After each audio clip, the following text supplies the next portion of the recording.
Perintah RI 1 vaksinasi beres 2021 kita lanjutkan. Pemirsa, kita masih terhubung dengan Siti Nadia Tarmizi, juru bicara vaksinasi Kementerian Kesehatan. Dokter Nadia, di segmen sebelumnya kita sudah berbicara panjang lebar soal vaksinasi. Ini kalau kita berbicara soal hitung-hitungan, dokter. Saat ini kan pemerintah pasti menargetkan 100% masyarakat kalau bisa divaksin begitu. 182 juta jiwa. Kalau kita hitung-hitungan, dokter, artinya dalam sehari dibutuhkan berapa orang yang harus divaksin kemudian bisa mencapai 100% ini?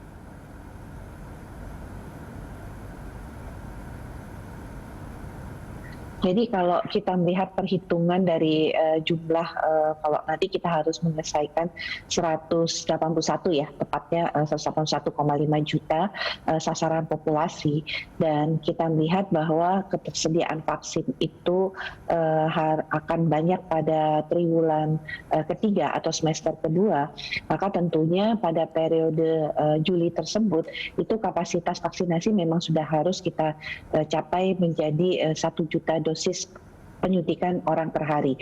Karena kita tahu bahwa kalau kita akan menyelesaikan vaksinasi sampai dengan Desember 2021, itu berarti kita harus melakukan 2 kali penyuntikan ya. Jadi kalau kita berhitung target di semester kedua itu adalah sekitar 180 juta ya, kurang lebih yang akan kita lakukan vaksinasi. Berarti akan ada 280 juta orang yang akan diberikan suntikan sebanyak 2 kali. Nah, ini kita membagi selama 180 hari ya.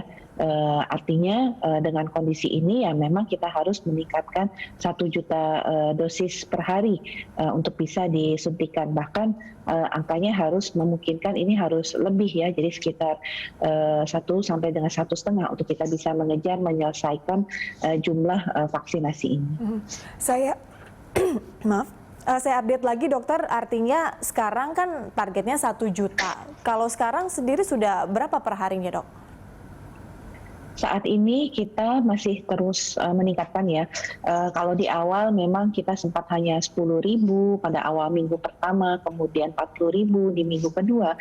Saat ini suntikan dosis per harinya itu sudah pada angka 300.000 sampai dengan 350.000. Dan seiring nanti dengan makin banyaknya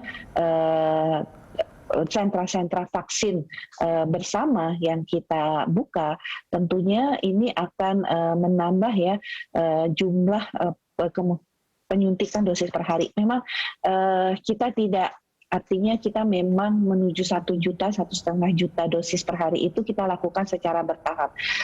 Selain tadi penyiapan tenaga vaksinator yang menjadi utama untuk kita bisa menyapai 1 juta dosis per hari itu, selain itu juga semakin banyak pos pelayanan vaksinasi yang harus perlahan-lahan kita buka. Berarti kapan kira-kira dokter bisa capai 1 juta? Adakah targetnya? Target tadi seperti kami sampaikan di bulan Juli, karena kita melihat jumlah vaksin yang memang ada, jadi seiring nih jumlah tenaga ada, jumlah pos pelayanan ada, dan vaksinnya tersedia, sehingga pada saat tersebut kapasitas kemampuan untuk memberikan vaksinasi juga mencapai angka target 1 juta dosis per hari. Dan ini akan terus kita tingkatkan pada bulan September, itu juga harus lebih dari 1 juta dosis per hari. Oke, kita harapkan demikian. Dokter, berbicara soal mungkin ini targetnya 1 juta, bisa saja terwujud kalau misalnya memang ketersediaan vaksinnya juga ada sebetulnya. Tapi kalau berbicara soal faktor-faktor penghambat mungkin ya, dok, untuk mencapai target yang sudah ditentukan sejauh ini, selain adanya faktor penghambat terkait dengan ketersediaan vaksin, tapi kan di sisi lain juga penyediaan vaksinator dan juga tenaga-tenaga kesehatan lain untuk menunjang proses vaksinasi ini terus disiapkan. Sebetulnya penghambatnya sekarang apa, dok? Iya, saat ini tentunya yang harus kita pikirkan juga adalah terkait distribusi ya, karena mengingat kalau kita berbicara mengenai SDM sudah tersedia, kemudian juga sarana prasarana bisa kita penuhi. Dari sisi supply vaksin, kita tahu memang kita pada saat ini memang masih mengalami tantangan. Yang berikutnya tentunya yang harus kita siapkan adalah distribusi. Distribusi ini termasuk juga pengelolaan dari rantai dinginnya. Nah, nanti kita tahu bahwa pada saat kita akan memulai vaksinasi ini kan akan ada beberapa jenis vaksin yang mungkin kita gunakan ya, karena pada saat semester kedua tersebut kita juga akan selain vaksin Sinovac ya, kemudian ada vaksin Novavax dan juga ada vaksin AstraZeneca yang akan kita gunakan.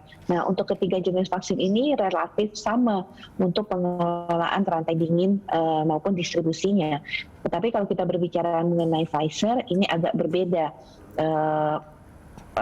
untuk pengelolaan rantai dinginnya. Ini yang pertama. Jadi kita harus memastikan bagaimana proses distribusi dan rantai dinginnya.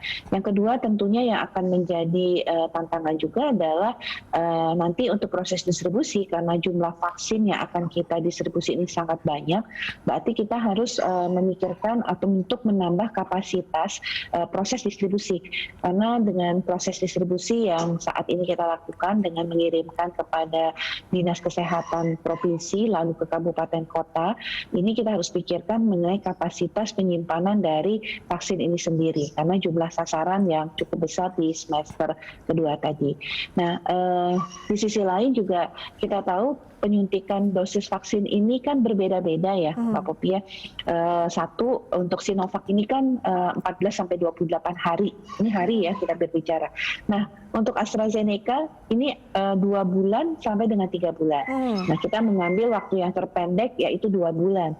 Jadi bagaimana kemudian memastikan bahwa nanti sasaran ini akan menerima vaksin Sinovac dengan rentang waktu 14 sampai 28 hari atau gampangnya 1 bulan ya mungkin kalau untuk mengingat di dalam masyarakat. Dan untuk AstraZeneca nanti adalah 2 bulan, karena kita sudah menyampaikan bahwa vaksin dosis pertama itu harus sama jenisnya dengan vaksin dosis kedua. Jadi tidak boleh tercampur antara misalnya vaksin Sinovac dengan vaksin AstraZeneca. Atau nanti kalau kita menerima vaksin Novavax ya, mulai bulan Juni itu akan ada vaksin Novavax, kita lagi menunggu untuk kepastian, walaupun sudah disebutkan rentang waktunya 21 hari seperti itu. Jadi akan ada perbedaan ini yang tentunya di Vaskes harus betul-betul diperhatikan.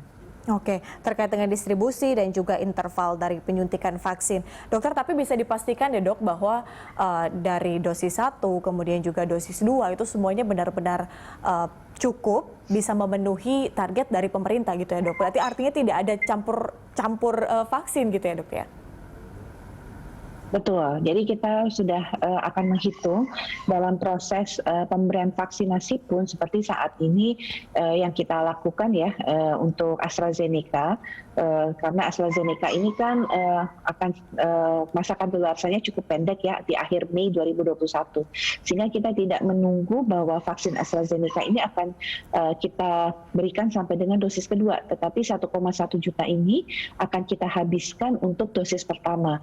Dan nanti di April minggu ketiga akan ada lagi pengiriman dari COVAX Facility ya untuk AstraZeneca. Jadi sebenarnya memang COVAX Facility ini membantu kita untuk menambah penyediaan vaksin, karena kita tahu bahwa tadi sebagian besar Novavax dan yang kita pesan melalui AstraZeneca sendiri itu baru akan tiba di semester kedua.